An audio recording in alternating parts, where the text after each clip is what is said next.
বন্ধুরা, আমটা 1 ঘন্টা রেস্টে রাখার পরে ফিরে আসলাম। দেখো আমার আম থেকে এত পানি বেরিয়েছে।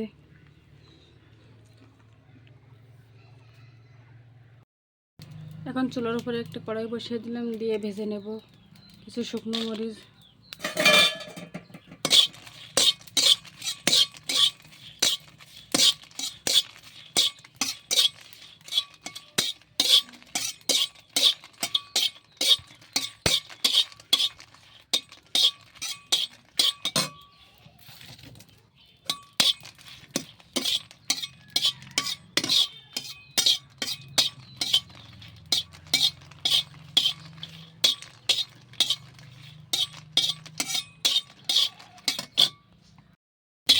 শুকনো মরিচগুলো ভাজা হয়ে গিয়েছে।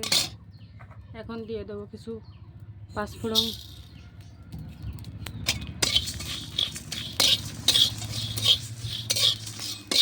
দিয়ে এগুলো ভালোভাবে ভেজে নেব।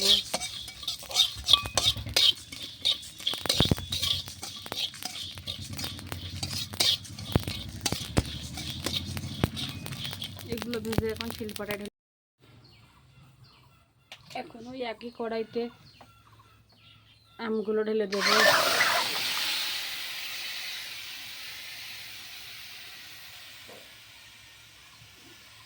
এই আমের যে পানিগুলো বেরিয়েছে সেগুলো দিয়ে জাল দিয়ে নেব একটু। বন্ধুরা, এখন একটু হলুদ গুঁড়ো দিয়ে দেবো। দেখুন এখনও হলুদ দিইনি, কিন্তু তবুও আমটা এখন পাকার সময়, এই জন্য কালার এসে গিয়েছে। আমটা ডেসে গিয়েছিল। এটা ফুলো আমের দিলে বেশি ভালো হয়।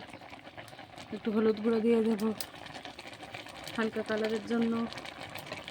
আপনারা চাইলে মরিচের গুঁড়াও দিয়ে দিতে পারেন যদি ঝাল খান। আমি আচারটা একটু বেশি মিষ্টি করবো, এজন্য ঝালের গুঁড়ো দিলাম না। আমার আচারটার পানি শুকিয়ে এসেছে। এখন ভেজে গুঁড়ো করে রাখা পাঁচফোড়ন ও মরিচের গুঁড়া একসাথে দিয়ে দেব।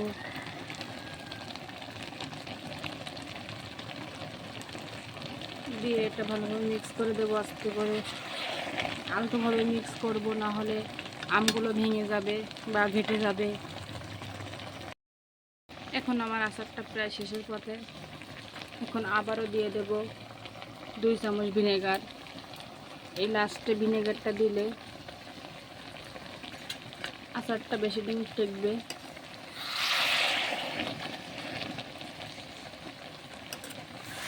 এখানে আচারটা বেশি দিন রাখার জন্য ভিনেগারটা দিলাম। আপনারা চাইলে দিতেও পারেন, নাও পারেন। দ্রুত খেয়ে নিলে ভিনেগার না দিলেও চলবে। এখন আচারটা নামিয়ে নেব।